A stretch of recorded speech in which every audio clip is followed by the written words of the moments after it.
É o Bobsauro. Agora vamos ao que interessa, né? Então você tem esse regime de transiente da bagunça, você liga o campo elétrico, esse cara tem uma bagunça, velocidade meio estranha, ele geral é muito pequeno, né? Porque o tempo médio de colisão é muito pequeno. Então quando o T fica maior do que isso, você já está no regime estacionário. Olha, 10 a menos 14, 10 a menos 15, temperatura ambiente. Então você assume que é instantâneo, né? Porque o regime estacionário você ligou o campo elétrico, ele já entra no regime estacionário.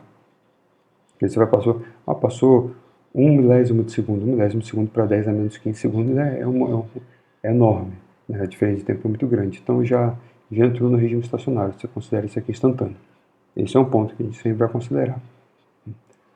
E agora vamos dar uma olhada na questão que a gente está pegando o condutor, aplicando e está vendo que essa corrente vai. Mas se é um sólido físico, ele acaba, né? Essa aqui é a diferença, né? Então essa corrente vai, só que esses elétrons vão, então o campo é para cá, se tem corrente para cá, significa os elétrons indo para cá. Só que uma hora esses elétrons vão chegar no fim, né? Então vamos tentar mais ou menos entender assim. Você tem o seu material, ele é eletricamente neutro. Então aqui, digamos, do jeito que eu fiz aqui, tem 5 prótons, digamos, 5 elétrons, cada átomo. Eu botei uma barrinha aqui no canto para dizer que esse elétron, seria um sólido finito, né? Ele está na borda de um canto, né? Então não tem mais nada à esquerda dele, não tem outro elétron, não tem outro átomo. E esse aqui é a borda do outro lado, né? Certo? Então ele acabou. E aqui esse cara seria o miolo, o cara que está no miolo. Eu botei esse daqui pontilhado aqui em volta, para dizer, esse aqui seriam os elétrons de condução, que podem se mover. Aí o cara aplicou um campo elétrico. Então, se ele aplica um campo elétrico para cá, os elétrons vão para lá. Então, esse elétron vai para cá. Só que esse daqui, digamos assim, por que eu não botei velocidade nele? Porque ele não tem para onde ir, não tem ninguém à direita dele. Então, esse elétron veio para cá, esse elétron veio para cá. E a situação ficou assim. Esse cara, repara que ele está com a carga completa, né, no miolo. No canto de cá ficou com mais elétrons, um excesso de carga negativa, e aqui ficou faltando, né? Então você tem um excesso de carga positiva por causa do núcleo. Então você criou cargas positivas de um lado e cargas negativas do outro. E aqui no meio, se você chega aqui assim, ali no meio não tem movimento de carga, então necessariamente ele tem que ficar neutro, né? Se você não tem movimento mais de carga, então você não tem campo elétrico. Por quê? Por causa da lei de Ohm, né? Se não tem, as cargas não se movem, esse cara não tem campo elétrico. Então quando você tem um condutor, você pega e bota ele no campo elétrico, os elétrons vão começar a andar para o lado, vão começar a bater na parede, então vai acumular elétron, até que isso uma hora vai parar.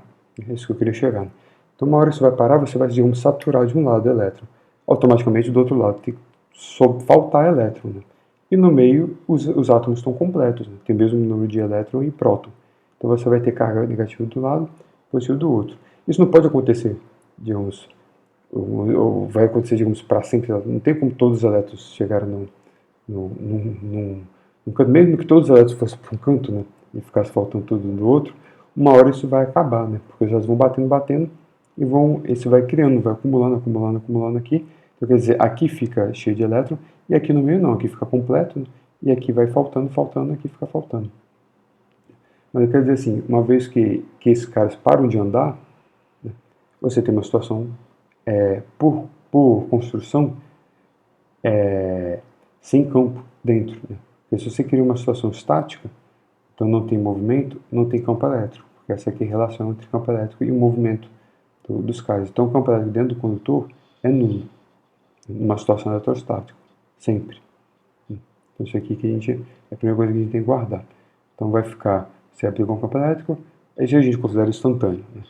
Um monte pareceu excesso de elétron de um lado, falta de elétron do outro, né? Então cargas positivas de um lado, cargas negativas do outro. A ideia, digamos assim, que esse campo elétrico aqui dentro, ele está aqui. Só que essa distribuição, ela cria um campo elétrico para cá, né? Carga positiva para carga negativa. De forma que cancele. Porque se esse cara cancelar exatamente, pode inverter a lógica. Se não está assim cancelar exatamente, então o campo elétrico total fica zero dentro, né? automaticamente não tem mais movimento. Porque se o campo elétrico é zero, não tem movimento. Você tem uma situação estática. Então, beleza, chegamos. E aqui, essa é uma parte importante, né, é que se aqui é zero, significa que em todos esses pontos o potencial eletrostático é o mesmo. É uma constante. Não precisa necessariamente ser zero. Mas pode ser, né? Mas não precisa necessariamente ser zero, mas tem que ser constante, porque quando você derivar aqui vai dar zero, zero, zero. Por continuidade, então quando você chega aqui na borda, ele tem que ser esse mesmo valor.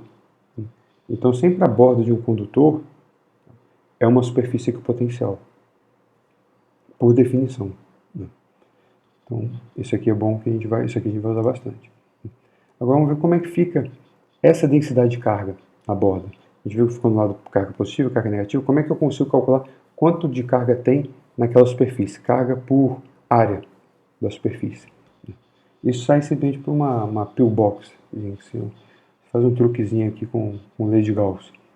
Então aqui eu estou pegando um zoom, um pedacinho da plaquinha ali da superfície do condutor. Então aqui embaixo é dentro do condutor, aqui é fora do condutor. Dentro eu sei que o campo é zero. Entendeu? E aqui eu fiz um cilindro, uma superfície gaussiana. Então eu tenho uma parte do cilindro aqui dentro, a parte de fora. Esse cilindro tem uma área A, sim, e um comprimento L, bem pequenininho. No final isso aqui eu quero pegar o L e na zero, porque eu quero ver, de certa forma, olhar aqui, em cima. Né? Aí você vai e pegou a superfície gaussiana. Quando você pega esse L muito, muito pequenininho, né, você sabe que também, como aqui é uma superfície equipotencial, o campo elétrico não é torto. O campo elétrico só pode ser perpendicular à superfície. Ele é proporcional à direção normal. Então aqui esse campo elétrico fura essa tampa A. E aqui é zero. Então esse fluxo todo daqui do lado esquerdo, que por lei de Gauss é a carga que está aqui dentro, nesse volume. Ou seja, aqui dentro do volume só tem carga nessa áreazinha A. Né? Por epsilon zero. Então quando você faz a conta aqui, ele só fura essa tampa. O campo elétrico só fura a tampa A. Aqui essa tampinha aqui de área A. Então virou o campo elétrico na direção normal, que é o único campo elétrico que tem, né? Vezes a área. E o que é essa carga que tem aqui dentro? É a densidade de carga superficial. Significa a densidade de carga superficial é carga por área, vezes a área. Né? Então, vezes o A. Então, o A cancela. Então, o campo elétrico ali é sigma por epsilon zero. Aí, se você quer saber a densidade de carga, você quer saber o sigma, joga para cá. Então, a densidade de carga em cada ponto é epsilon zero vezes o campo elétrico, naquele ponto, o campo elétrico perpendicular à superfície. Geralmente, a gente resolve o problema achando potencial. Né? Então, na verdade, você pode escrever em termos de potencial eletrostático. Pega o potencial, deriva na direção perpendicular, aqui, com sinal de menos. Né? Então, essa aqui é a densidade de superfície. Então, foi aquele problema, você tinha aquele condutor maluco, botou um campo elétrico, ficou carga negativa do lado, positivo do outro. Aí você vai pertinho dele, ali na superfície dele, e vê o campo elétrico que está saindo ali. Então, esse campo elétrico criado ao redor daquela superfície, se você sabe ele em cada ponto, se você sabe o campo elétrico no ponto, você sabe quanta carga tem por área naquele ponto. Né? Então, mapeando o campo elétrico na superfície do condutor, você sabe como é que a carga é distribuída na superfície do condutor. Então, a carga positiva você vê que é para fora. Né? Se o campo é para fora, melhor, se o campo elétrico é para fora, a carga é positiva. Se o campo elétrico está apontando para dentro, né, a carga seria negativa. Beleza? Então, para a gente falar um comentáriozinho que é legal que tem no Griffith, né? É grau de Faraday. Né? Mas a ideia é assim, vamos supor que você tem um condutor, e esse condutor, dentro dele, ele tem uma cavidade. Não sei se pegou a referência, acho que já é muito velho para isso. Mas aí, dentro dessa, qual que eu quero argumentar é que esse condutor, ele blinda o campo elétrico dentro da cavidade. Quer dizer que dentro dessa cavidade, ele não é um condutor. Né? O condutor é aqui. Né? Aqui dentro, digamos, nada. Digamos que eu estou aqui dentro da sala e fora da sala tem um condutor. Um material, um condutor. E fora do condutor, fora disso tudo, tem um campo elétrico. Né? Eu quero dizer que esse condutor blinda a parte, depende da geometria das coisas, ele blinda essa cavidade. Essa cavidade não tem campo elétrico nela. Então, vamos dizer assim, ele isola essa cavidade do resto do mundo. É fácil mostrar É simplesmente a mesma ideia que tem no Griffiths. Vamos pensar ao contrário. Porque esse cara aqui, ele vai induzir carga para um lado, esse cara vai induzir carga para o outro. Eventualmente aqui você poderia, digamos, ter carga, um pouco de carga negativa aqui do lado, carga positiva a priori do outro. Aí você, eventualmente você pode até ter, né? Mas tudo que vai, vamos supor que você vai imaginar que, assim, que essa carga negativa aqui cria um campo elétrico, né? Que, digamos, sai de uma carga positiva para uma carga positiva para uma carga negativa. Então, quer dizer assim, aqui a priori teria um campo elétrico. Aí você pode calcular esse campo elétrico fazendo a ideia assim, eu vou ver como é que seria o campo elétrico, integrar esse campo elétrico ao longo de uma curva. Então, se tem campo elétrico aqui, eu posso achar uma curva seguindo a linha de campo. Então, essa integral não vai ser zero.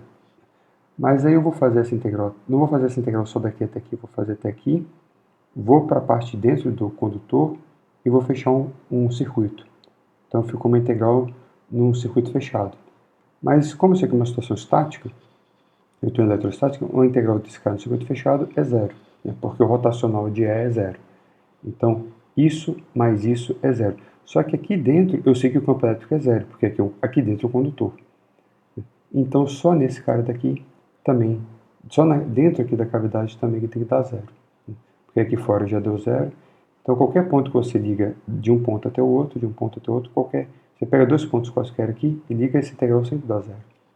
Então, o único sentido para essa integral sempre dar zero é o próprio campo elétrico. Aqui dentro, né, dá zero. Aqui não era para ser cave, né, para ser dentro da cavidade, não do vácuo.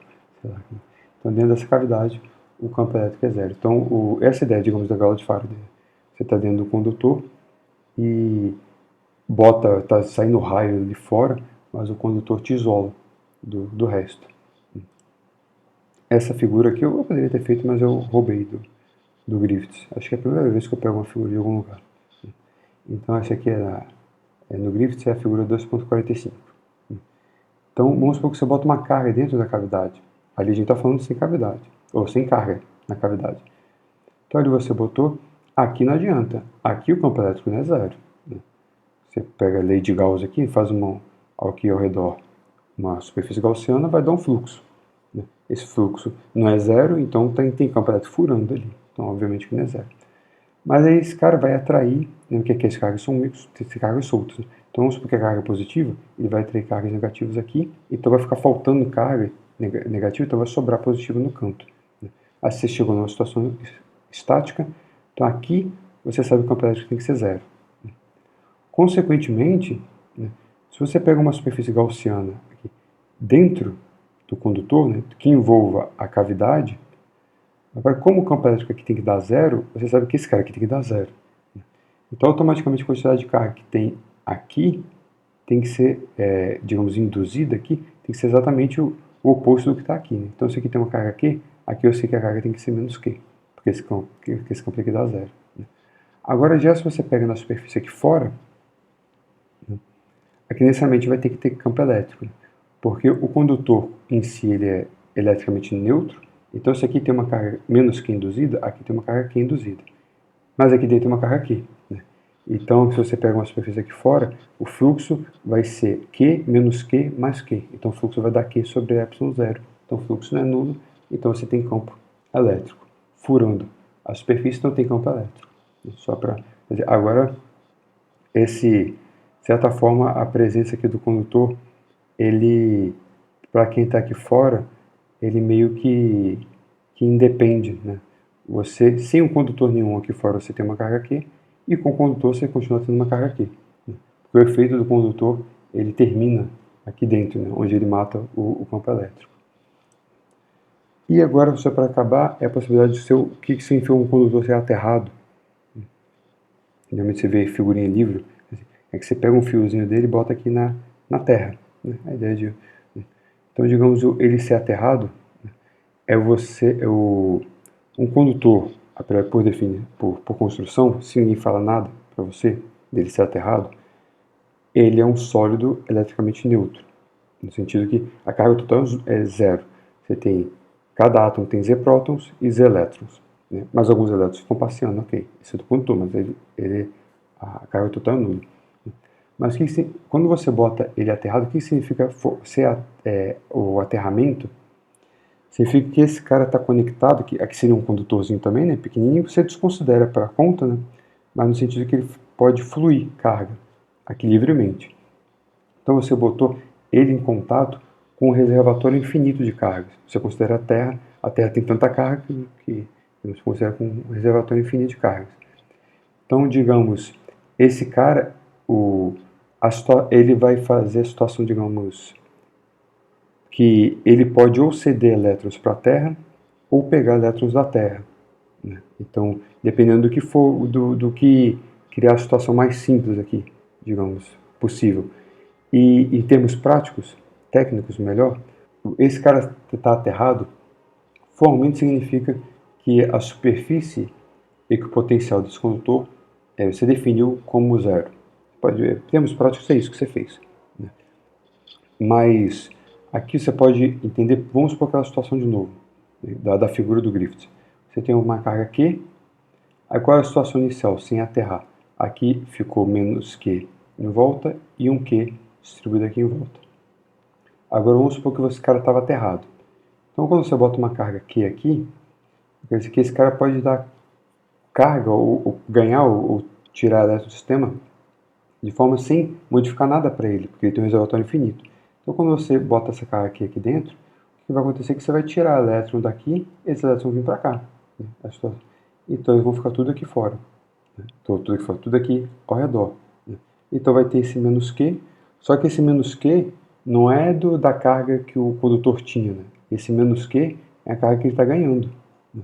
Então agora o seu condutor não tem mais carga, ele não é mais eletricamente, a carga total do condutor não é mais zero, a carga do condutor vai ser menos Q, né? Então aqui tem uma carga Q, aqui menos Q ao redor. Então aqui se você fazer uma superfície gaussiana vai dar zero, né? Porque aqui chegou a situação eletrostática, né? Beleza, mesma quantidade de carga aqui. Só agora se você pegar aqui fora, também vai dar zero, né? Porque aqui é Q e menos Q. Então não só dentro do condutor a carga ficou zero, como fora do condutor ficou zero. Então a ideia é que o aterramento ele blindou a região externa da presença da carga. Então se esse cara não está aterrado, que você tem uma carga e tem um condutor, você sabe que essa carga existe, você está sentindo um campo elétrico. Mas quando você aterra ele, para que ele matou o campo elétrico criado aqui, né? Então o aterramento aqui desse condutor, ele blindou a área externa, o resto do universo, não sabe mais da existência dessa carga elétrica aqui dentro, né? Porque aqui ficou Q menos esse Q induzido, que é o próprio Q, o Q mais o Q induzido, que é menos Q, então esse cara aqui dá zero. E a ideia, essa é sempre a lógica do aterrar. Em termos práticos é isso. Pode não ter também nada aqui, não precisa ter uma cavidade aqui dentro. Poderia ser você botou uma carga aqui fora, aí vamos supor, aqui você ficar com, vamos supor que a carga é positiva, aqui ia ficar menos e aqui ia ficar mais. Essa carga é positiva, mas e sem aterrar. Quando você aterrou, aí é uma carga total nula.